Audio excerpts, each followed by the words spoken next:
নমস্কার প্রিয় দর্শকবৃন্দ, আজকে চলে এসেছি ভিন্ন স্বাদের একদম টেস্টি একটা নাস্তা রেসিপি নিয়ে। এই নাস্তাটা খেতে কিন্তু সকলে ভীষণ পছন্দ করবে। এটা বানানো খুবই সহজ, ঘরে কয়েকটা উপকরণ থাকলে চটজলদি বানিয়ে নেওয়া যায়। ব্রেকফাস্ট এবং টিফিন বানানোর জন্য ব্রেড প্রায় সকলের বাড়িতেই থাকে, তাই আজকে আমি ব্রেড আর চিকেন কাবাব দিয়ে একদম নতুন ধরনের ছোট থেকে বড় সকলের পছন্দের এই রেসিপিটা তৈরি করছি। তার জন্য আমি এই কাবাবটা আগে থেকে বানিয়ে রেখেছি। আগের দিন আমি এই কাবাবের রেসিপির ভিডিওটা তোমাদের সামনে শেয়ার করে দিয়েছি। আজকের এই ব্রেকফাস্টের ভিডিও ডেসক্রিপশনে এই লিঙ্কটা দিয়ে দিয়েছি, তোমরা চাইলে সেখান থেকে দেখে নিও। এই কাবাবটা কিন্তু আমি তৈরি করেছি খুব জলদি, একদম নরম তুলতুলে। এই কাবাবগুলো কেমন করে তৈরি করেছি সেগুলো আগে তোমরা ওই ভিডিওতে দেখে শিখে নিও। আর এই কাবাবগুলো অনেক দিন পর্যন্ত স্টোর করা যায়, সেখানে সব কিছুই বলা হয়েছে। এই কাবাব আমি স্টোর করে রাখা জায়গা থেকে আমি দুটো টুকরো নিয়ে নিলাম। তারপরে এটাকে ছুরি দিয়ে পাতলা পাতলা করে কেটে নেব। তো কাটার সময় একটু খুব সাবধানে কাটতে হবে, যেন একটু পাতলা পাতলা করে কাটা হয় আর সমান কাটা হয়, সেই দিকে ধ্যান রেখে এইভাবে ছুরি দিয়ে আস্তে আস্তে কেটে নিতে হবে। দেখতে পাচ্ছ এরকম ঠিক হয়েছে, তবে আরেকটু পাতলা করলে বেশি ভালো হয়। সেই জন্য আমি চেষ্টা করছি একটু পাতলা পাতলা করে কেটে নেওয়ার। পাতলা পাতলা করে কেটে নিলে খেতে কিন্তু এই রেসিপিটা অনেকটাই মজাদার লাগে। আর এই কাবাবগুলো বানানো হয়েছে একদম টেস্টি ঝাল ঝাল। এরকম করে কাবাব বানিয়ে নর্মাল ফ্রিজে যদি রেখে দেওয়া হয়, সেই কাবাব থেকে অনেক রকম রেসিপি কিন্তু বানিয়ে নেওয়া যায়। তো তার মধ্যে আজকে আমি একটা রেসিপি তোমাদের শেয়ার করছি। এই রেসিপিটা খেতে কিন্তু অসাধারণ লাগে, আমাদের বাড়ির ফ্যামিলির সবাই কিন্তু ভীষণ পছন্দ করে। তো সেই জন্য তোমাদের সামনে শেয়ার করা। এইভাবে প্রথমে দেখো পাতলা পাতলা করে আমি কাবাবগুলোকে কেটে নিয়েছি। চিকেন কাবাব বা মাটন কাবাব দিয়ে করলেও কিন্তু খুবই ভালো লাগবে। আর এই কাবাবগুলো কেটে নেওয়ার পরে একটা প্লেটে আমি রেখে দিচ্ছি। সমানভাবে কেটে নিয়েছি পাতলা পাতলা করে। তারপর এভাবে আমি এখানে গুছিয়ে রাখলাম। এবারে চলে যাচ্ছি পরবর্তী স্টেপে। এবার যেটা লাগবে সেটা হচ্ছে ব্রেড। এখানে 8 পিস মতন ব্রেড নিয়েছি। ব্রেডগুলো প্রথমে আমি সেঁকে নেব। আমি ব্রেডের যে কোনো খাবার বানালেই আমি ব্রেডগুলোকে হালকা করে একটু সেঁকে নিই, তবে ব্রেডগুলো খুব কড়া করে শাকার কোনো দরকার নেই, হালকা হালকা করে সেঁকে নিলেই যথেষ্ট হবে। তো আমি সেই মতন করে ব্রেডগুলোকে সেঁকে নিচ্ছি। দেখতেই পাচ্ছ একটুও পুড়ে যায়নি। পুড়িয়ে ফেললে কিন্তু চলবে না, তাহলে পরে রেসিপিটা খেতে কিন্তু মোটেও ভালো লাগবে না। আমি এখানে ব্রাউন ব্রেড নিয়েছি, তোমরা চাইলে হোয়াইট ব্রেডও এই রেসিপিটা বানাতে পারো, তাতেও কিন্তু দারুণ লাগবে খেতে। তো এইভাবে 8টা ব্রেডই কিন্তু আমি উল্টে পাল্টে সেঁকে নেব। ব্রেডগুলো সেঁকে নেওয়া একদম কমপ্লিট হয়ে গেছে। এখন আমি একটা প্লেট নিয়ে নিলাম। প্লেটের ওপর এবার আমি একটা একটা করে ব্রেডগুলোকে এইভাবে সাজিয়ে রাখছি, তাতে আমার এই রেসিপিটা বানাতে অনেকটাই ইজি হবে। তো এখানে 4টে ব্রেড নিয়েছি, দেখতেই পাচ্ছ। এবার আমি এই ব্রেডের ওপরে দিয়ে দিচ্ছি মেয়োনিজ। মেয়োনিজের কোয়ান্টিটিটা বেশ কিছুটা দিতে হবে, কারণ এই ব্রেডগুলোতে মেয়োনিজটা লাগিয়ে নিতে হবে। সেই জন্য বেশ অনেকটা করে মেয়োনিজ আমি এখানে নিয়ে নিলাম। এরপরে একটা চামচের সাহায্যে আমি এক পিঠে প্রত্যেকটা পাউরুটির এই মেয়োনিজটা খুব ভালো করে লাগিয়ে নেব। তো তোমাদের সামনে দেখো দেখিয়ে দিচ্ছি। এইভাবে একটু ঠিক করে আমি মেয়োনিজটা লাগিয়ে নিচ্ছি প্রত্যেকটা ব্রেডের এক এক সাইডে। ওইটা একটা লাগিয়ে নিলাম, আর এটাও লাগিয়ে নিচ্ছি। তারপরে এটাকে আমি এইভাবে লাগিয়ে নেব সমান করে। দেখবে যে একটু ঘন লেয়ার করে লাগিয়ে নিতে হবে, তাহলে খেতে বেশ ভালো লাগবে। এরকমভাবে লাগিয়ে নেওয়ার পর আমি এটা এখানে রেখে দিচ্ছি। তারপরে এখানে আমি উল্টে রাখছি। সোজাসুজি রাখলে হবে না, উল্টে রাখলে ভালো হয় আর কি, তাহলে লেগে যাবে না কোথাও।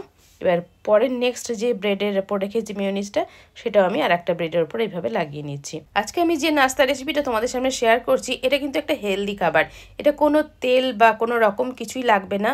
একদম যারা ডায়েট করছে তারাও কিন্তু খেতে পারো। আর যদি মনে করো যে মেয়োনিজ খাবে না, সেই জায়গাতে তোমরা টক দইকে জল ঝরিয়ে রেখে দিয়ে তারপর সেটা লাগিয়ে নিতে পারো, সেটা খেলে আরও কিন্তু উপকার হবে। তো এখন দেখো সব পাউরুটিগুলোতে আমার মেয়োনিজগুলো লাগানো কমপ্লিট হয়ে গেছে। মেয়োনিজ লাগিয়ে ব্রেডগুলোকে ওপরে রেখেছিলাম যেগুলো, সেগুলোকে আমি আলাদা করে সরিয়ে রাখলাম। এবারে প্লেটের ওপরে 4টে ব্রেড রইলো। এই 4টে ব্রেডগুলোকে এরকম করে রেখে দেওয়ার পরে এবার চিকেন কাবাবের যে স্লাইসগুলো কেটেছিলাম সেইগুলোকে একটা একটা করে এইভাবে দিয়ে দিচ্ছি। একদম মাপে মাপে হয়ে যাচ্ছে, দেখতে পাচ্ছ। তো প্রত্যেকটা ব্রেডের ওপরই কিন্তু এইভাবে সুন্দর করে দিয়ে দিতে হবে। তো 4টে ব্রেডের ওপরে এইভাবে দুটো দুটো করে প্রথমে স্লাইস আমি দিয়ে দিচ্ছি। তারপরে একটা একে আর একটু পাতলা করে কেটে নিয়েছি কাবাবগুলোকে, তারপরে কিন্তু সাইডে সাইডে দিয়ে দিলাম। তাহলে একদম সেটিং হয়ে গেল, দেখতেই পাচ্ছ একদম মাপে মাপে বেশ সুন্দর সেট হয়ে গেল। এরপরে দেখে নাও, এই দেখো এইভাবে দেখো পুরো ব্রেডটা কিন্তু কভার হয়ে গেল চিকেন কাবাবে। এইরকম করে সুন্দর করে সেট করে দিলে চিকেন কাবাব দিয়ে যে নাস্তাটা তৈরি করছি খাবার সময় কিন্তু অসাধারণ লাগবে। প্রত্যেকটা বাইটে কিন্তু চিকেন কাবাবটা পাওয়া যাবে।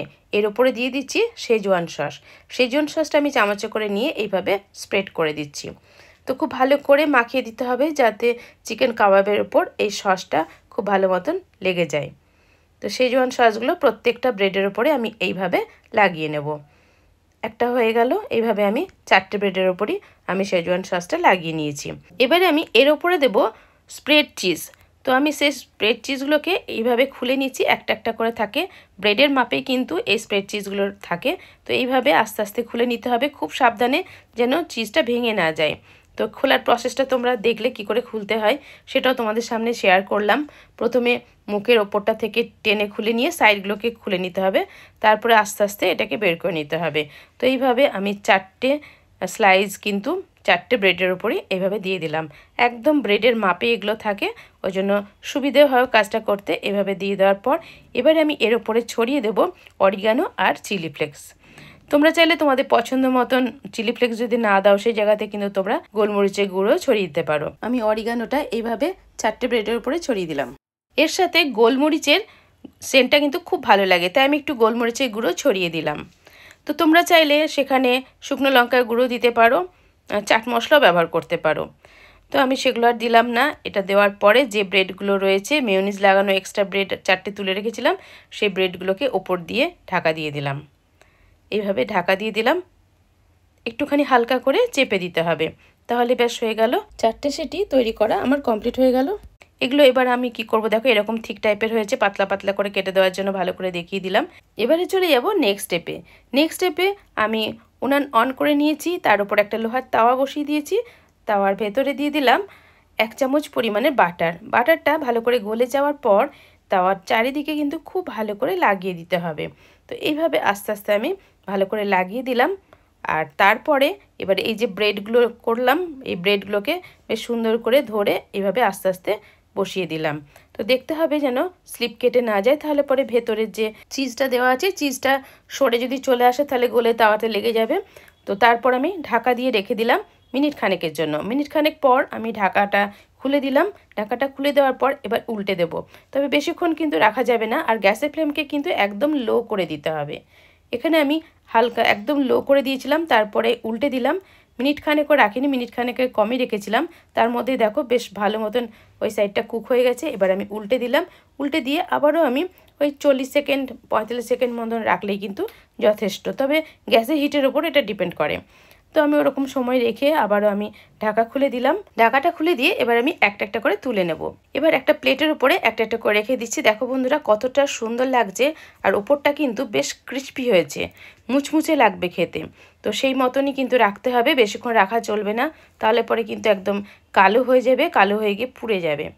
এই যে দেখতেই পাচ্ছ মুচমুচে হয়েছে, ওপরটা ক্রিস্পি ক্রিস্পি হয়েছে, আর ভেতরটা হয়েছে জুসি জুসি।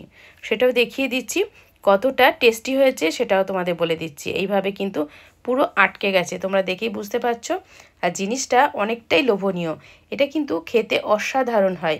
ছোট থেকে বড় সবাই কিন্তু ভীষণ পছন্দ করবে। বাচ্চারা যখন একঘেয়ে টিফিন খেতে খেতে আর ভালো লাগে না, তখন বন্ধুরা এই রেসিপিটা একবার বানিয়ে তাদেরকে দাও, দেখবে তারা কিন্তু ভীষণ মজা সহকারে খেয়ে নেবে। আর এই রেসিপিটা বড় থেকে ছোট সকলের কিন্তু ভীষণ পছন্দের। তোমাদের বাড়িতে কোনো গেস্ট আসলে পরে তাদেরকেও কিন্তু এই রেসিপিটা বানিয়ে খাওয়াতে পারো। তার জন্য চিকেন কাবাবটা আগে থেকেই বানিয়ে রাখতে হবে, আর তার জন্য আমি আগের দিন চিকেন কাবাবের যে ভিডিওটা শেয়ার করে দিয়েছি সেই ভিডিওটা অবশ্যই দেখে নিও, ডেসক্রিপশনেও লিঙ্ক দেওয়া আছে। আর এটা খাওয়ার পর দেখো কতটা জুসি লাগছে, ভেতরটা একদম ফাটাফাটি হয়েছে, অসাধারণ স্বাদের। এই ভিডিওটা দুর্দান্ত লাগে খেতে, অবশ্যই একবার ট্রাই করবে। ভালো লাগলে তোমাদের ফ্রেন্ড সার্কেলকে অনেক অনেক শেয়ার করার অনুরোধ রইল। যারা আমার চ্যানেলে আজকে নতুন আছো তারা অবশ্যই আমার চ্যানেলটিকে সাবস্ক্রাইব করে নোটিফিকেশন ডান করে আমার পাশেই থেকো নিত্য নতুন ভিডিও পাওয়ার জন্য। আমি আরও নানান রকম রেসিপি তোমাদের সামনে শেয়ার করতে চলেছি। তো তোমরা বাড়িতে থাকো, সুস্থ থাকো, আমার ভিডিওর সাথেই থেকো। Tata, bye bye.